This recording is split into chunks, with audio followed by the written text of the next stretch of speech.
right now on 12 News at 10. I'm Tiani Jadaling in Litchfield Park. What started as a welfare check quickly turned into a missing persons investigation.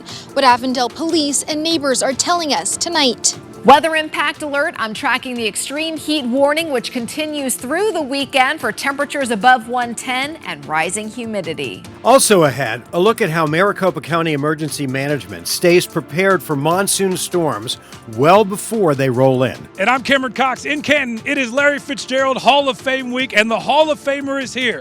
Coming up, we are catching up with his former quarterback, his coach, the Bird Gang, and we take you inside for a tour of the Hall of Fame. 12 News at 10 starts now. And we begin tonight in Litchfield Park, where police are actively investigating a case where a family has disappeared. Good evening, and thanks so much for joining us. For 12 News at 10, I'm Kariba Devine. I'm Mark Curtis. This all unfolded after a welfare check where police found signs of foul play. 12 News journalist Tiani Jadaling joins us live in the neighborhood where police are investigating. And Tiani, what are they saying? Mark Caribe, we know police entered the home for that welfare check. They got inside the home thanks to help from a family member. But once they were inside and no individuals were found, it led to this investigation. Avondale police say it's a missing persons case that dates back to Tuesday afternoon. From what started as a welfare check, quickly turned into something much more serious. When officers entered that residence with the help of family members, they located indications of foul play, and there was no one inside the home. That made us concerned. Police say a husband, wife, and their adult son live at the residence. Neighbors tell us the heavy police presence and the little information they have has left them concerned. It's just kind of baffling just to know that all of a sudden people are just missing.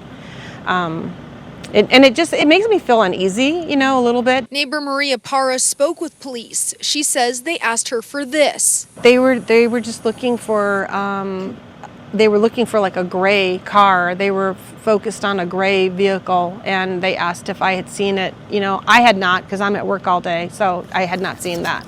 The Phoenix Police Department is helping assist Avondale PD. They say this is an isolated incident. We're still waiting to learn the names of those involved and additional details about what led up to this missing persons investigation. An investigation that neighbors say has them paying closer attention to their surroundings. Makes me feel a little more cautious. Makes me feel like I need to pay attention to neighborhood ongoings a little more. It is a very, very quiet neighborhood.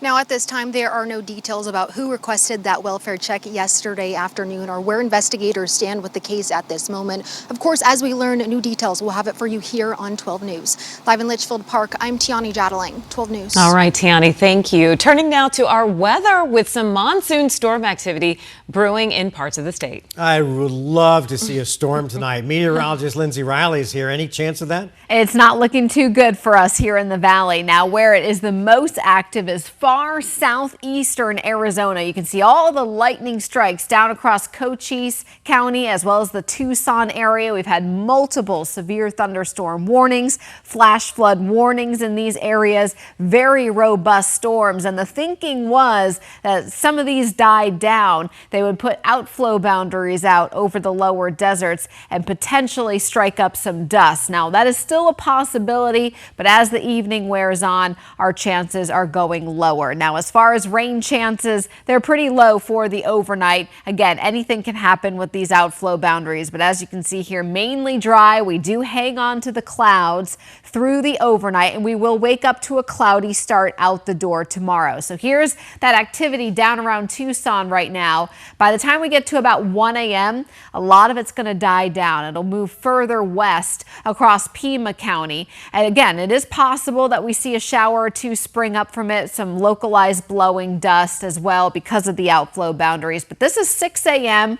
It's actually going to be another cloudy start out the door tomorrow morning. Then around 1 to 2 p.m. tomorrow, we're going to see those thunderstorms fire up across the high country in eastern Arizona. Same movement tomorrow toward the valley late in the day, so we'll keep a slight chance tomorrow. I'm also tracking extreme heat through the weekend. Your full forecast in just a few minutes. Mark? Okay, Linz, thanks. As you know, these monsoon storms can really come and go quickly. They pack a real punch when they hit. But Maricopa County has teams working behind the scenes to try to stay ahead of the dust and rain. That's right. 12 News journalist Gabriela Becerra is live out in our weather tracker and will introduce us to one of those meteorologists. Gabby? Well, Mark Caribe, we've been out on the road tonight, and like Lindsay said, no dust, no rain here in the valley. But I spoke with a meteorologist who tells me whether we're getting weather or not, they're working around the clock to make sure they stay ahead of these storms.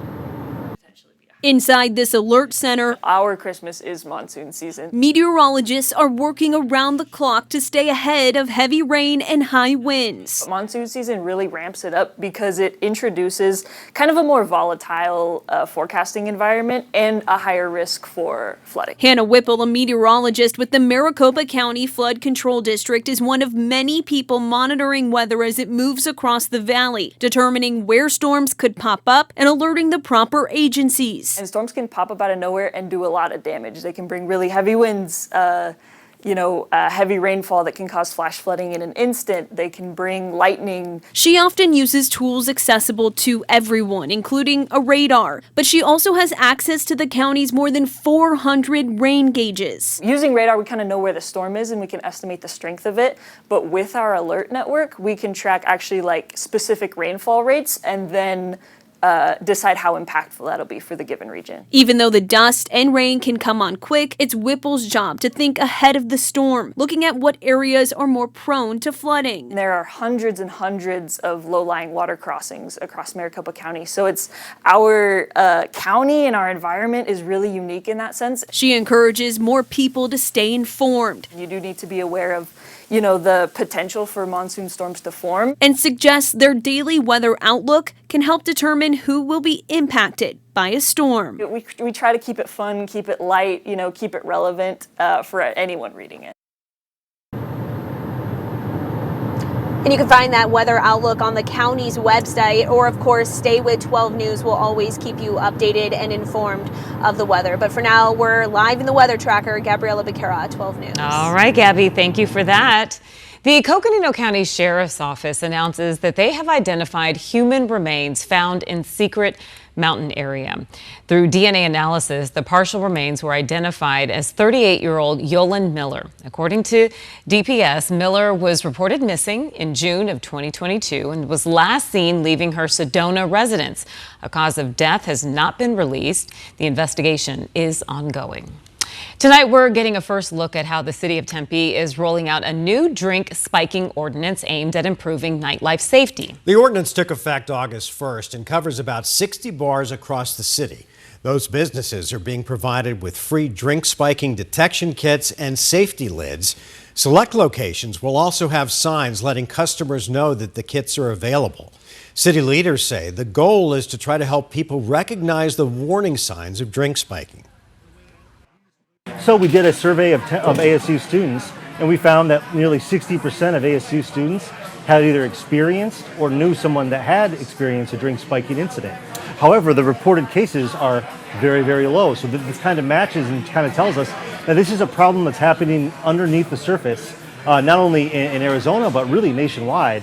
And we thought this was a common sense approach that we could take to try to deter from such predatory behavior. The ordinance applies to locations that serve alcohol between midnight and 2 a.m. more than 3 days a month, or those who hold a Series 6 or 12 liquor license. Tonight, the Pinal County Sheriff is raising the red flag about the county's use of flock cameras. Those are those automated license plate readers used by police that have been a really contentious and controversial issue across the country due to privacy concerns.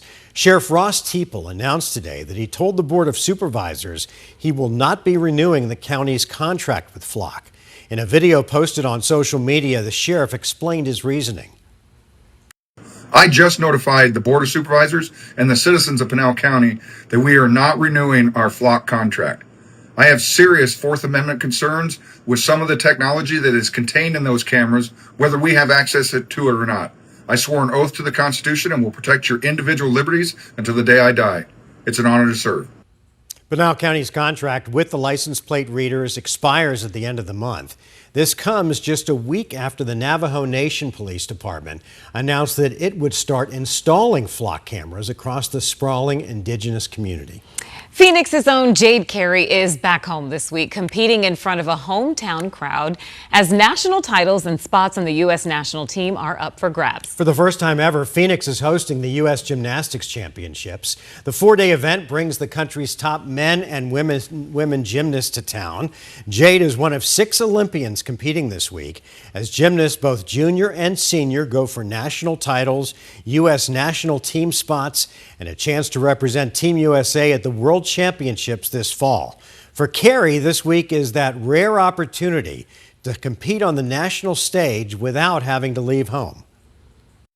I just feel like there will be lots of love and support in the stands. Women's sports has grown so much, and so it's really exciting to have such a big event for me to come to my hometown and really let it grow even more.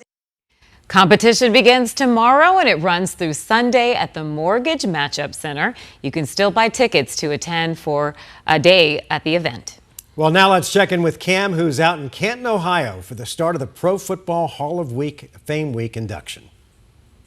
Hey guys, yes, we are counted down to kickoff in the Hall of Fame enshrinement of Larry Fitzgerald. First, the Hall of Fame game tomorrow night right here on 12 News. Cardinals at Panthers. No Jeremiah Love, the first-round pick, will not play. No surprise, but it is the highly anticipated debut of third-round pick quarterback Carson Beck. Check this out. The Cardinals arriving with number 11 on their team plane. And speaking of Fitz, the Hall of Famer has arrived in Canton. The career Cardinal steps away from where his legacy will forever live. His former QB and coach could not be more excited. You know, 2 things with pro football are accountability and availability, and Larry just nailed it on both of them. He was accountable to everybody all the time.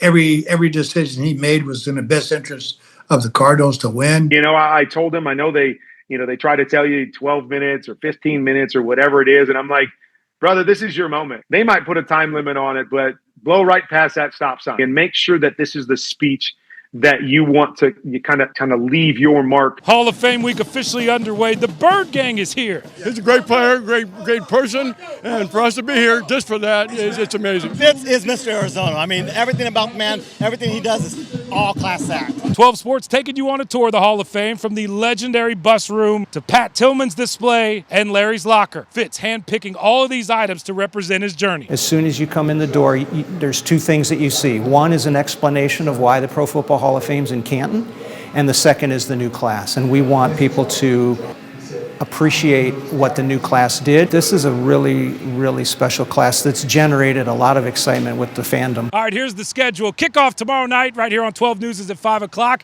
After the game, the best post-game coverage in town with 12 Sports Locker Room. Then the Gold Jacket ceremony is Friday night. You can watch that on the 12 News app for your TV. And then Saturday morning, the enshrinement ceremony in Canton, Ohio. Cameron Cox, 12 Sports. All right, Cam, thank you. Well, Salad and Go is gone. What customers had to say as they showed up for the last day of business.